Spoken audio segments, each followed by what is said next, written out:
de que o Lula está querendo se apropriar, que é a grande Cuba latino-americana do terceiro milênio, né, é uma criatura dele, né?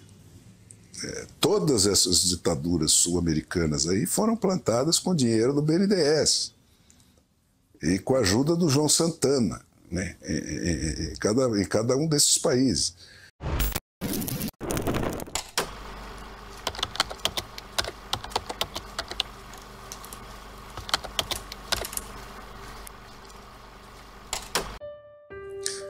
Agora, quem é a ferramenta essencial para fazer a revolução dentro dos sistemas democráticos?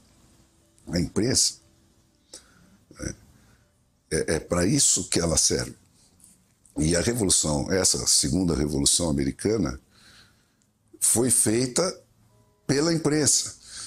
Uma coincidência, ou talvez nem tanto coincidência, porque a situação puxa, né, cria a demanda, e a demanda acaba sendo atendida. Mas nesse mesmo momento lá dos Estados Unidos, surgiram dois caras que fizeram uma revolução no jornalismo. Um que chamava McClure, que criou uma revista, tipo uma Veja, a primeira revista de informação desse tipo, né, onde ele botou uma geração, ele tinha um talento fantástico para descobrir talentos, né, e ele formou uma geração de repórteres absolutamente fenomenal, né, e não só de repórteres, ele tinha também essa coisa, todos os escritores importantes da época de língua inglesa, desde o Conan Doyle, que escrevia o Sherlock Holmes, o Rudyard Kipling, todos apareceram pela McClure, pela revista dele, e alguns até o Conan Doyle foi sócio da revista dele, né? O Mark Twain, todos os autores importantes ele lançou, né? Então isso mobilizava um puta público para a revista dele, e esses repórteres que ele criou, né? Entre eles essa Ida Tarbell, que era uma mulher meio estranha, meio andrógena, mas que era uma texana de uma dessas fazendolinhas onde acabaram descobrindo petróleo, que foi ferrada pelos Rockefeller, né? E ela fez a matéria dos Rockefeller, né? E esse cara bancava um repórter 6 meses apurando uma matéria para fazer uma puta matéria indiscutível, bomba, cheia com todas as provas e tal. E assim ele fez com, não só com o Rockefeller, mas com todos aqueles Robert Barons. E isso fez um estardalhaço nos Estados Unidos naquela época, né? Levou as tiragens das centenas de milhares para 1 bilhão, né? Essa revista dele chegou, acho que, ter mais de 2 milhões de exemplares naquela época, no 1900 ali, né? E o outro foi o Pulitzer, né? O famoso Pulitzer. E fez um outro tipo de revolução do jornalismo. Ele criou os jornais com manchetes, com uma estrutura gráfica mais moderna, né? Isso teve muito impacto e tal. Mas ele também fez uma inovação mais importante. Ele fazia um jornalismo sensacionalista, para vender muito jornal, com manchete, com banca, com não sei o quê. Mas, na parte dos editoriais, ele tinha uma puta elite de gente pensante, analisando os fatos, e ele virou todo o jornalismo dele, não para a cobertura da vida da elite, mas para a cobertura da vida do povo. Como é que vive o outro lado? E isso deu uma integrada na coisa. Então, essas duas revoluções jornalísticas é que foram entendidas pelo Roosevelt, que governava com os jornalistas. Ele reunia a elite dessa jornalistada na sala dele e falava antes, olha, eu vou pegar aquele ladrão filha da puta, como é que é aquilo? Né? e, e chegava para aquele jornalista que estava há 30 anos cobrindo polícia.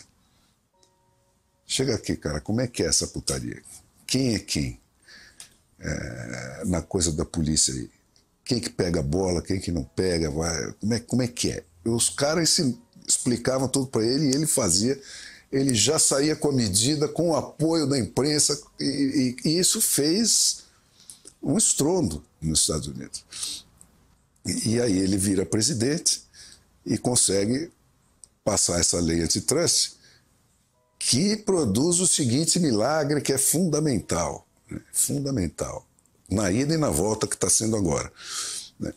Quando você divide e garante uma concorrência de nível mínimo em todos os setores da economia, você está obrigando os empresários a disputar o trabalhador, aumentando permanentemente os salários.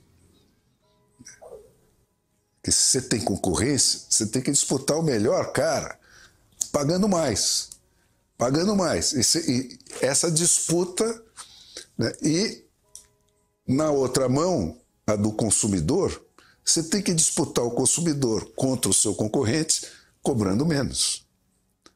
Então isso criou um ciclo virtuoso, né? Que foi o que fez os Estados Unidos realmente virarem esses Estados Unidos que a gente conhece, do século XX, que mudaram a humanidade inteira de patamar, né? Porque com a mistura de recall, lei de iniciativa dos estados para baixo, você matou a corrupção quase a zero dos estados para baixo. Porque para comprar um carro de polícia nos Estados Unidos, você faz assim: estou tomando um empréstimo para comprar 20 carros de polícia, o empréstimo é de 10 milhões de dólares, por 5 anos vai custar 12 milhões, sai tanto para cada um. Vai para a cédula e você diz quem vai pagar, diz sim ou não. Então não tem putaria, né? A putaria morreu no chão ali, município, estado, a governança local, não tem putaria. Não passa uma roubada dessa, porque quando passa, toma um recall. Não dura uma semana. Então, você imagina isso no Brasil. Você acabar com a roubalheira nos 26 estados e nos 6 mil municípios. Ficaram ricos pra caralho. Tá certo? Com leis de iniciativa popular, eles é que diziam onde que o governo tinha que investir, e não o político filho da puta. Tá certo? Então, aquilo fez esses Estados Unidos que meteram um homem na Lua em 1969. Tá certo? É isso aí. Quando a China e a internet entraram na parada, você começou o caminho inverso. A partir dos 85 para frente, começaram a desmanchar a lei antitrust e começaram desmanchando aonde ela era mais severa, que era para a indústria jornalística. Nos Estados Unidos, até então, é proibido você ter propriedade cruzada de jornal, rádio e televisão. Podia ter um. Quem tivesse um, não podia ter o outro. E dentro de cada setor, você tinha esse limite. Você não podia ter mais de 30% do público. Era obrigado a vender para outro. Então, todas as cidadecas americanas tinham 3, 4 jornais. E não sei quantas rádios. Então, a diversidade de opinião era uma coisa. Eles começaram a desmanchar aí, para não ter resistência para desmanchar para o resto. Entendeu? E isso criou esses Estados Unidos que estão aí hoje, onde você tem 5 caras que ganham mais dinheiro do que o budget, o PIB de todos os países do mundo, menos 2 ou 3, né? E o resto toma na bunda. O resto só tem eles como opção de patrão. Então, se você for demitido da Amazon, você está fudido. E isso facilitou a vida dos Alexandre de Moraes, Que agora você tem 4 plataformas, se você bloqueou você nas 4 plataformas, você está mudo. Acabou. Antes você tinha 400 mil jornais e rádios que você tinha que controlar. Agora, fudeu.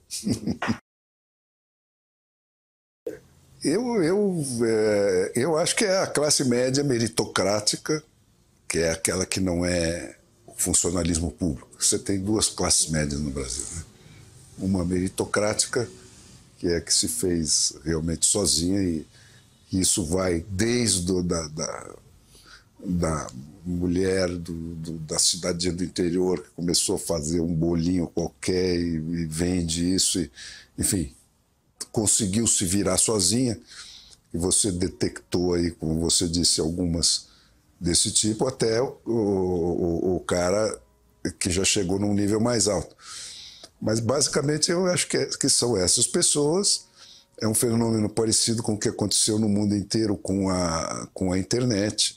Esse é o lado virtuoso da internet, né, que deu voz para esse público que era excluído totalmente da mídia mainstream, da mídia do establishment, né?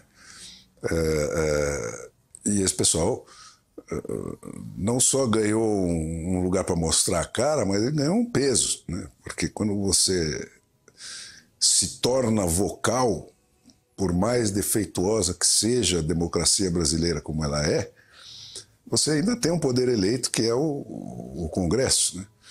E isso desaguou na primeira rodada desse fenômeno, desaguou no impeachment da Dilma.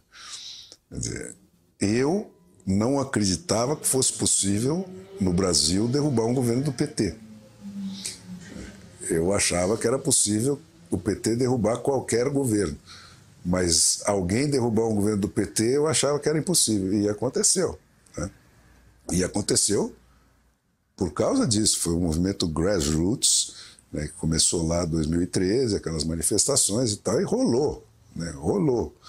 Então, isso foi uma beleza, tá certo? E isso que nós estamos vendo agora, eu não sei se é o canto do cisne, mas é algo parecido com isso. É um repique que vem com uma nota de desespero, não é? Porque, como sempre, esse pessoal profissional da luta pelo poder, eles têm um vastíssimo know-how na manipulação da regra, né, do jogo. Não na perseguição do objetivo, é na manipulação da regra. Como é que eu falseio essa merda? Né? Eles são craques nisso. Sempre foram. Né?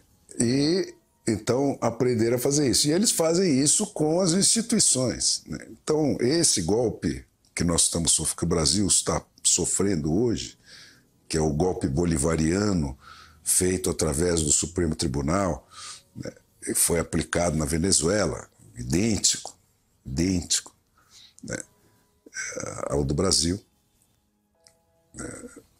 só que já evoluiu, já está mais lá na frente. Mas o do Brasil está começando identicamente. Ele foi inventado e prescrito textualmente no Foro de São Paulo, que é aquela criatura do Lula e do Fidel Castro, que tem o propósito, entre aspas, de recriar na América Latina aquilo que foi perdido na Europa do Leste com a queda do muro. E aí vocês perguntam, o que foi perdido na Europa do Leste com a queda do muro? O governo de partido único, né, tocado basicamente pela polícia política, que faz a lei, executa a lei, é o Alexandre de Moraes, em pessoa. Ele é o cara da NKVD, ele é o Putin. Ele é o... fala, porra, eu faço o que eu quero porque eu tenho a bomba atômica. É isso aí. Não quero convencer ninguém. Eu quero que você se ajoelhe. Né? Perdeu o mané. Né? É isso aí. É isso aí. Então, os judeus que em 1938 não entenderam que a Noite dos Cristais foi aquilo que ela foi, estão todos mortos. Os que entenderam se mandaram de lá, alguns vieram ajudar a construir o Brasil, estão aí hoje milionários fazendo... Os venezuelanos que não entenderam quando o Supremo Tribunal deles mostrou os dentes pela primeira vez que aquilo era o que era, né? Ou estão presos, ou estão mortos, ou estão distribuídos entre Miami e Paracaima, né? É isso aí. O Brasil está entrando nesse mesmo gargalo. Então, por que que isso é violentamente perigoso? Primeiro, por essa sacada, quer dizer, isto de que o Lula está querendo se apropriar, que é a grande Cuba latino-americana do terceiro milênio, né, é uma criatura dele. Né? Todas essas ditaduras sul-americanas aí foram plantadas com dinheiro do BNDES e com a ajuda do João Santana, né, em cada um desses países. Agora ele está reivindicando a posse disso. Essa é a trip do Lula. Ele quer virar isso, né? O animalzinho de estimação dos français très chique, tá? Que acham muito chique ter um bicho exotique, que nem o Lula. É isso.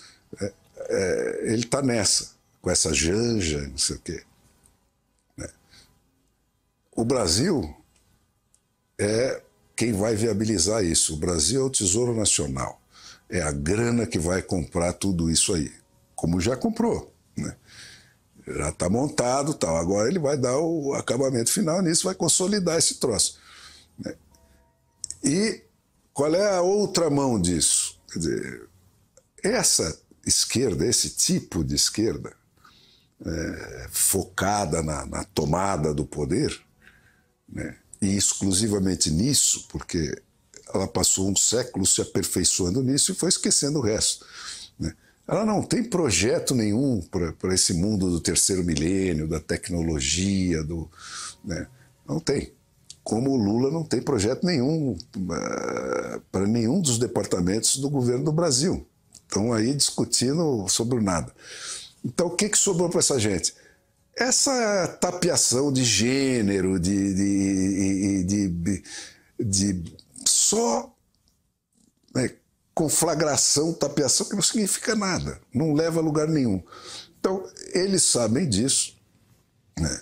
E o Lula, especificamente, como acontece com quase todos os partidos desse gênero e com esse tipo de trajetória e de gênese, né, eliminou dentro do PT todas as alternativas a ele próprio. Então o PT não é mais nada hoje, senão uma máquina de pôr o Lula onde ele chegou, né, a qualquer preço, né, da destruição da Constituição brasileira, da legislação brasileira, da anulação do Poder Judiciário, da anulação do Poder Legislativo. Então sobrou só eles, né?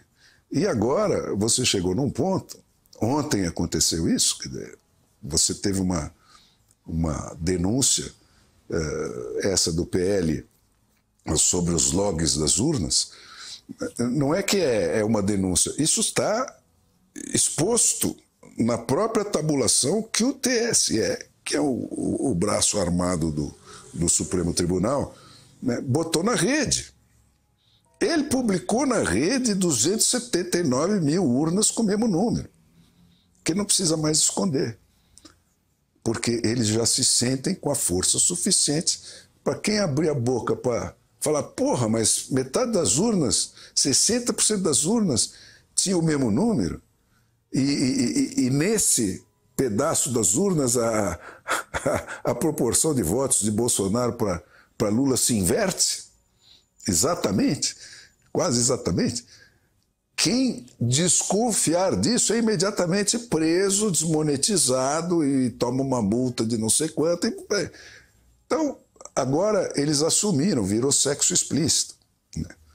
E isso eu já estou enxergando lá desde o começo. Eu estou alertando para o pessoal que eu falei, olha, para esse tipo de partido é matar ou morrer. porque eles estão sendo excluídos pela história. Eles não têm mais mensagem nenhuma que seduza, certo? Eles não têm mais nenhuma mensagem de convencimento e nenhuma preocupação com isso. O Lula fez uma campanha inteira sem fazer nenhuma proposta, né? Nenhuma proposta. Né? A proposta dele era só ser contra o Bolsonaro. E mesmo essa, ele estava nem aí, porque ele já sabia que o jogo era de carta marcada. Tá certo? Então, é força bruta, né? E eles vão exercer essa força bruta porque para eles é matar ou morrer. Se eles não calcarem o pé agora e ficarem aí 1 ou 2 ou 3 gerações, como ficaram em outras partes do mundo, né? Eles estão fora. Fora. Então acabou isso aí, né? Eles vão ter que virar outra coisa, fazer outro tipo de proposta. Então, o que sobrou para essa gente? Esse ambientalismo destrutivo, né, que se apoia num problema real, mas que só tem propostas malucas, né, como proposta de solução, e não discute o único problema que é a base da crise ambiental, que é o fato da espécie humana se ter tornado uma praga, depois da invenção da penicilina. Ninguém mais morre, todo mundo dura 100 anos, e somos 8 bilhões, e amanhã vamos ser 20 bilhões, e como é que faz? Né? Esse é o problema real. Desse ninguém fala. Então você fica falando, precisamos acabar com a indústria de lá, com a de cá, com isso, com aquilo. É tudo uma guerra suja de poder e de dinheiro, né? Um monte de ONG, de cientista falso, que fala, pô, se eu fizer um projeto para fazer pesquisa sobre peido de vaca, tem 20 milhões de dólares para fazer, por que eu não vou fazer? Certo? Agora, se eu for fazer um projeto para estudar a questão da explosão populacional, não tem um tostão. Então é isso que é esse ambientalismo escroto que está aí, né? E o mundo virou isso, cara. Sem imprensa, porque eles tomaram a imprensa. Então eu digo, a imprensa é o elemento fundamental para você fazer a revolução positiva e para você fazer a revolução negativa na democracia. É isso que esses filhos da puta aprenderam e se especializaram. Eles pegam o exemplo virtuoso e falam, porra, e se a gente inverter? Vai dar resultado também. Então vamos ocupar a imprensa. E olha o trabalho que isso dá, cara. Você tem que começar uma conversinha para fazer o cara aceitar a ideia de que não pode ser jornalista quem não passar na escola dele, depois você ocupa a escola dele, e aí vem uma geração, e 2, e 3, e pumba! Pau no seu rabo. E quando você abre o olho... Por isso que eu digo, eu tinha um amigo cubano que viveu no Rio de Janeiro, que era uma figura muito engraçada, Carlos Verdeja, né? Fumava maconha pra caralho e dava muita risada, e falava, nosotros en Cuba entramos en la Arapuca perfumada, éramos todos colegiales en primavera. É isso aí.